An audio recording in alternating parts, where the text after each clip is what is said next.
Bulls wide receiver Victor Snow caught a 58-yard pass, wound up out of bounds at around the 21, 22-yard line. And just yesterday, out of nowhere, this became a controversial play online. Scott was fired up. I was fired up. I knew that it would be fun to talk with Scott about it today. Scott, are you still fired up? I'm fired up. I've got. First of all, it's been 3 days since we spoke, and I've not even that. We did we did the UB podcast in there before this all true. broke, or else we would have addressed it there too. But I've got like 11 things that I'm fired up about, and this is top of the list. So I'm glad that we're starting here.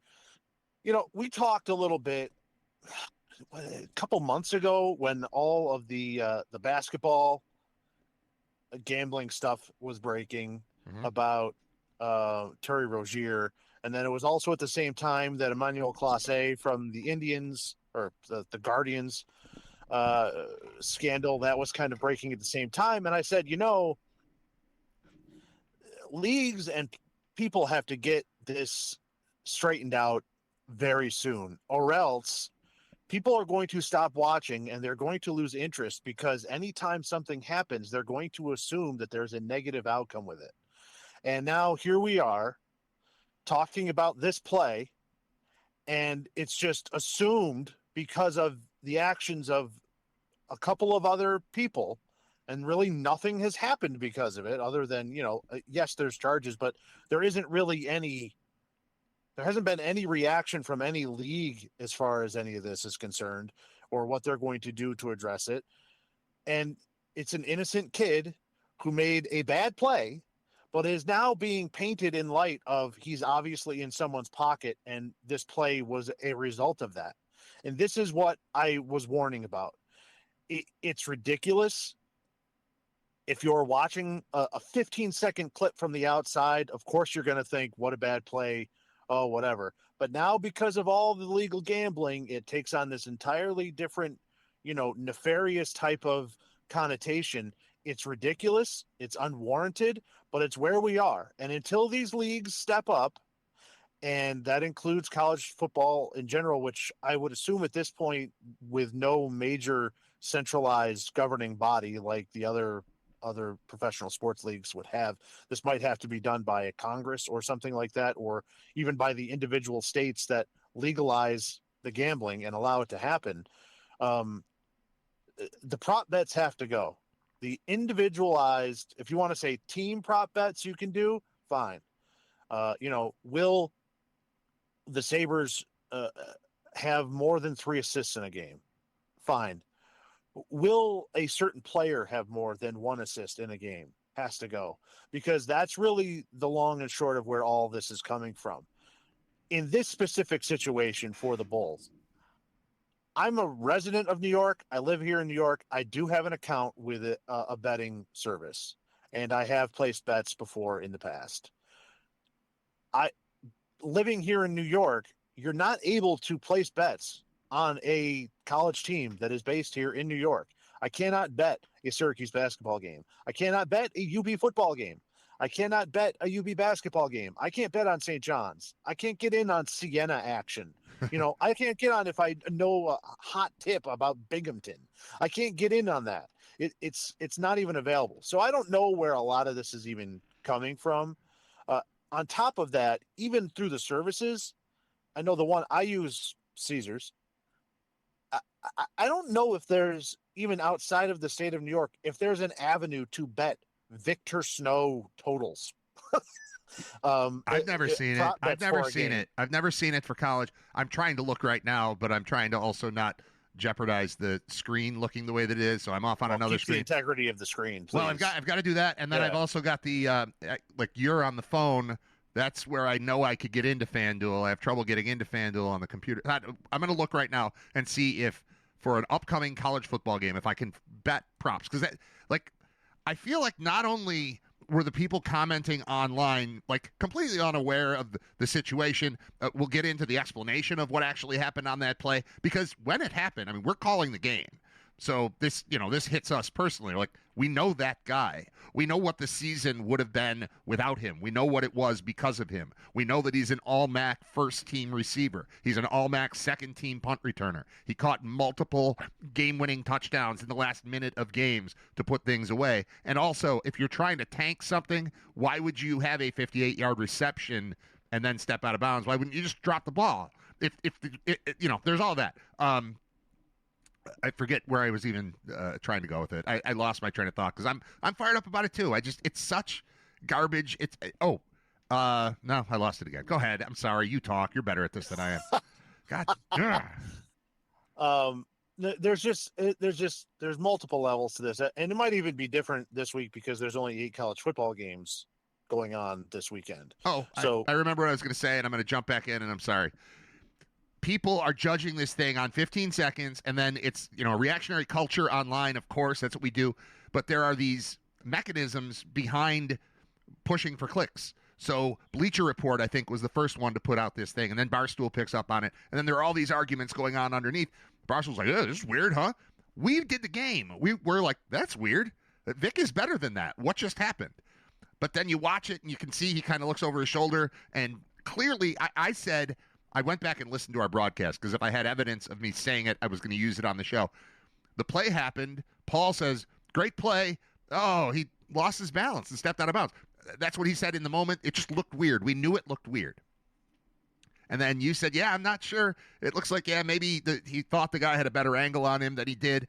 Upon further review, we've talked to people over there who've talked to him, and we know his story on what happened on the play, and the story checks out. It fits with exactly what I'm watching there. But people feel the need to comment immediately after watching a 15-second clip without having any context and then just jump in, and then it just builds on itself because, that play looks weird.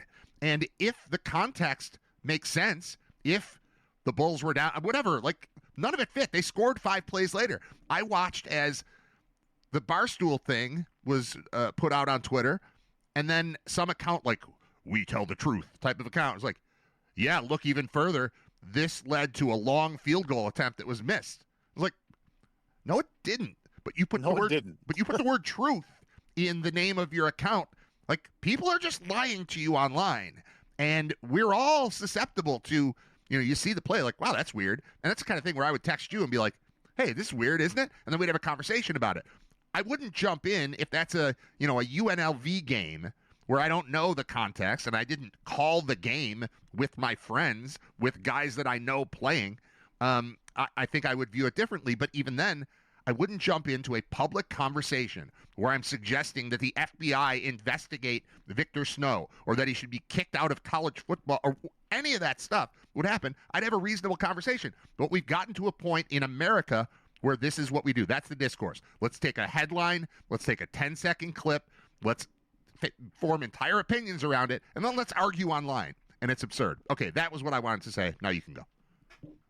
No, I've always thought that, when the betting, I thought more about it recently because of the recent events that have happened around the prop betting and stuff. And I've always thought we need to get rid of it as a way to prevent anything bad from soiling the game and the actual product. And now I'm adding to that I have doubled my belief in it because I'm seeing somebody that I don't know him personally. It's not like I'm good friends with Victor Snow, but I know him. I have. Then why did you guys met him? Why did you guys go see Zootopia 2 together? We did not. We did not see Zootopia. That is not true. Now it's going to be out on truth sites that I am a Zootopia lover. Plus, I go with Victor. You know how we know? I think that movie comes out today anyway, so it would be too early for you to have seen it with him. But that truth wouldn't matter. No, it doesn't. Nothing matters. No one would look that up. It's because I'm seeing somebody get smeared about it, and it's completely ridiculous. It's completely ridiculous. Victor Snow, on the offensive side of the football, non-big man in the trenches, because those dudes are warriors, and there are a lot of guys in the history that I've covered. We're talking O'Hagan's, Trevor Sales, those type of guys that are warriors up there playing through pain, playing through injuries. I'm talking offensive skill position. I think Victor Snow is probably the toughest guy in my 15 years of covering. He's the smallest guy on the field. He is always on the field. We're not just talking about the fact that he's one of the best punt returners and kick returners in the league. He's also on the coverage teams. Like, he's got, if you look at the defensive stats, he's got plenty of tackles this year. He also has the most touchdowns on the team. He will take handoffs. He runs the ball. He's got rushing touchdowns. He will jump up in the middle of the field and get crunched by 3 guys and go up to make the play. To think that this guy is getting in any way smeared about this play or having it in any way reflect upon what he has done at UB is ridiculous. It's ridiculous. There is no more team first guy than Victor Snow. Do you need me to play gunner? Gotcha. I'm in. There's not a lot of guys that would lead a team in touchdowns and then also volunteer to go make tackles. It's rare. This dude lays his body on the line every week. He will make tough catches. He does not care about damage to his own body. He just wants to win and make plays. And guess what? He does. Who scored the game-winning touchdown last year in triple coverage against a top 25 team? That was Victor Snow, giving up 4 inches to every other guy around him that was covering him, still winning and getting the ball and scoring the touchdown. That was, well, I guess it wasn't game winning. It tied. It tied the game, and then eventually the field goal was in overtime. But you know what I mean. It was the major play in that game. This team this year might have only won 2 games if Victor Snow wasn't on that team. Period. He's that good and that important to the team. And someone's going to take a 15-second clip of him, and I will admit this, making a bad play, making a poor decision, and judging what was going on around him is utterly ridiculous. And it's not fair to him. It's not fair to him. We have been there. I have seen, and you have seen, literally every snap this young man has taken in blue and white. And everyone deserves respect. And everyone has been filled with effort, and he has gone full tilt every time. I have never left a game saying, I felt Victor Snow left a little something out on the field today. Not true. I don't even remember. That's not true. Thinking, like, we think things about, like, drops with, like, Nick McMillan had a great year, but there were a couple games this year where, like, man, a couple of drops by McMillan. I don't remember ever thinking a negative thing about Victor Snow ever. Not once. This was him. This is him making mistakes. So let me go through exactly please. What you can see in the video if you're actually looking, what we have kind of learned through conversations, and what actually happened. Okay? The throw goes up. He's in that area between the corner and the safety. If we're being honest, the real reason that wasn't a touchdown is because the ball was poorly thrown, right, and it was underthrown. So he's got to slow down, backpedal, turn around, and catch the ball. If the ball was out in front of him, he scores with 20 yards in front. But instead, it was a windy day in Roberson's defense. Still not a good throw. He still makes the catch. It's a good enough throw. It's a 58-yard play. Let's not talk about this like it's a tank, like it's a fumble on purpose. No, but I'm saying the biggest reason why that's not a touchdown is because of the throw. Of course. Not him, whatever. Okay. So he adjusts to it. Now he's got to flip around. He has slowed himself down, and now he knows that there are 2 players bearing down on him. He turns it. He turns towards the end zone and towards the end of the field. The end of the field that he's running towards is the new scoreboard, which, by the way, plays a role in this. The old scoreboard he would have never looked at because he wouldn't be able to clearly see anything, so he would have never bothered. Right. Now the scoreboard looks awesome, and it's big, and it's clear, so he looked up. He catches the ball. He turns around. He knows that there's 2 defenders coming in. He looks up at the scoreboard. to see what's happening. That's obviously anything that you're going to see up there is going to be a half second late. And it's also going to be kind of skewed vision wise as far as where the players are. Another thing in this, I don't know exactly what angle they had up on the scoreboard, but it's very probable that they used an end zone camera to put up on the scoreboard once the catch is made, because where he makes the catch, he would be running directly into where that end zone camera is. The end zone camera on that end of the field is not directly behind the goalpost. It is offset to the side between the numbers and the hash. So when he's looking, if he looks up at the board at that moment and sees that angle, he's actually looking at an angle straight ahead of him, which is going to make everybody look like they're right on top of him. So he sees that. He knows that the ball right now is on the inside hand. It is not towards the sideline. So the ball is still in danger of being stripped away. And if he thinks that the players are there and he knows that they're, if, by his head, these guys are bearing down, they're about to tackle me, the ball is in danger, I can, which is a play that we've seen numerous times this year from the Bulls, try to do something and make something out of nothing and fumble the football possibly. Or I can take a step out of bounds because they're going to tackle me and keep the ball safe. We're going to take 58 yards and be fine. So you can actually see him move his arm in closer towards the sidelines because he thinks the player is right there. And then he goes to the sidelines and takes a step out. Is it a good play? No. Should he have looked over his shoulder and physically seen the players there? Yeah, probably. I bet you he wishes that he did that. After the play, even Nick McMillan's like, bro, you didn't have to step out. And there's been a couple of tweets out there like, oh, he wasn't even upset about it. If you look at the end, he's looking to give the ball to. And as he's doing that, he looks around and sees where the defenders and where everybody actually was. And you can see him kind of drop his hands in his head like, oh, man, I didn't have to go out of bounds. And he does look upset and disappointed. You mean to tell me the guy that leads the team in tackles was going to willingly pass on getting another touchdown? It's ridiculous. The whole thing is ridiculous, and it's unfair to the best offensive weapon that the Bulls have had in 2 seasons now. I thought he was probably last year. He was the most dangerous player. And this year, you can't argue with the numbers. I know Nick McMillan had a really nice MAC, and he's ramping up. Coming back from the injury, he has, without a doubt, been a viable, him and Snow 1-1A, however you want to arrange that. But still, the longevity is Victor Snow. Scoring a touchdown every game is cool.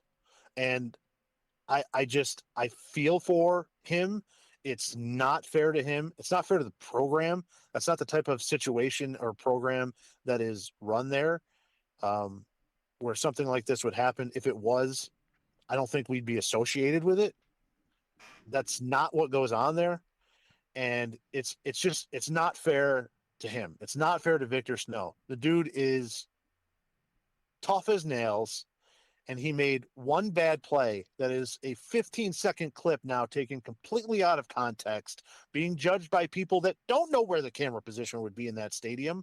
But someone, a nerd like me, who's seen over 100 games in that stadium, could, I can tell you where everything is in that thing. I can tell you where the wind direction goes. And how it differs between the side. I've been there. I've been on the field. I know everything about it. So I can tell you what was going on in that situation. Yeah. And it's not what they are saying. Well, and let's make very frustrating and completely unfair. Let's make an assumption that he, while running full speed, which is very fast, down the sideline with the ball, after having to spin to make the catch and turn to try to get away, and he is looking at the scoreboard, and he has told people we know that he was looking at the scoreboard and misjudged it. Let's assume the angle he's getting is the one we're getting. It's likely the TV feed. So he's not seeing the exact thing from directly behind him. He doesn't have an end zone view of himself. He has the view that we have and has to make a split decision. I also see him glance over his shoulder to check how close the guy is as he's stepping out of bounds. And you can almost see him go, in that moment, like, oh, I messed that up. But good news, we're at the 21-yard line, and we're going to score in 5 plays, and everything is fine. Everything's on track, and we're going to pull to within one score. They ended up missing the 2-point conversion there, but that's not really the point. Other things to, like holes to fill in here. I went on FanDuel. It did let me log in. I went to the first college football game that's available. And if you open up an NFL game, it is not, I shouldn't say nothing but it is absolutely loaded with player props. You know, the passing yards for this guy and receptions for this guy and who scores the first touchdown and whatever. I opened up Troy at James Madison, which is the first one on here. The choices are alternate spread, alternate total points, JMU total yards, Troy total yards, total receiving yards, first drive result, first half winner, first half spread, first half total, first, second, third quarter spread. The point I'm making here is I'm almost to the bottom. There's no such thing as the individual player props. I thought this was true, but I've never looked for it in college football. It doesn't exist. So there are so many holes. It's so easy as a society, and you want to make it about Victor Snow and about the Bulls and about his integrity and their integrity, and I respect that and appreciate that. In addition to that, I would like to add on the part about we as a society need to stop with this instant knee-jerk reaction. I'll argue about everything and anything. And I understand because I've read other headlines and seen other 10-second clips. Like, if you are fully qualified to discuss this, your name is Scott Wilson, or Victor Snow, or maybe me. Or you or Paul. Or maybe Paul.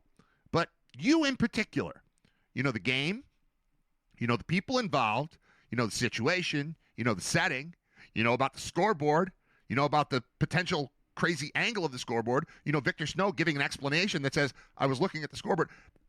You know the most famous looking at the scoreboard thing? Remember Isaac Bruce in the Super Bowl? Where he was streaking down the sideline, and it clearly showed him glancing up, watching himself, checking where the defender was, because there's video of it, so you can look and see it. And it worked out for him because he looked and saw that there was no way he was being caught, and he just kept going. But there is a famous video, and if I could find it, I'd put it up, where his eyes go from looking straight forward to glancing up as he's running down the sideline. And it's a tool that can be used by a player to estimate. I was talking earlier about Waymo and how they're driving past school buses now, and we have these driverless cars that are creating more problems than if you let a 10-year-old drive a car.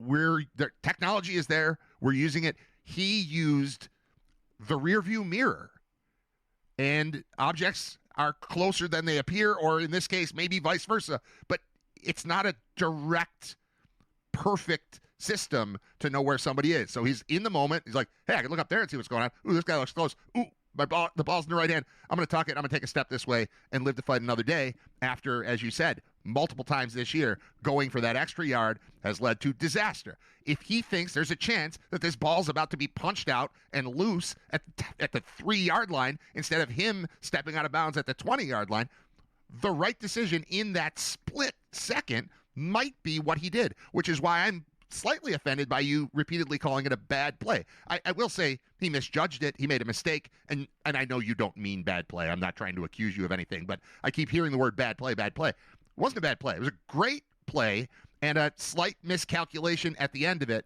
that led to 1st and 10 at the 21-yard line, as opposed to potentially the ball loose and your comeback attempt is thwarted and all of that. So all of these things combine to make the conversation about something people don't know. People want to argue about things they don't understand all the time. And my point would be, hey, we'd be a better society if we stopped doing that.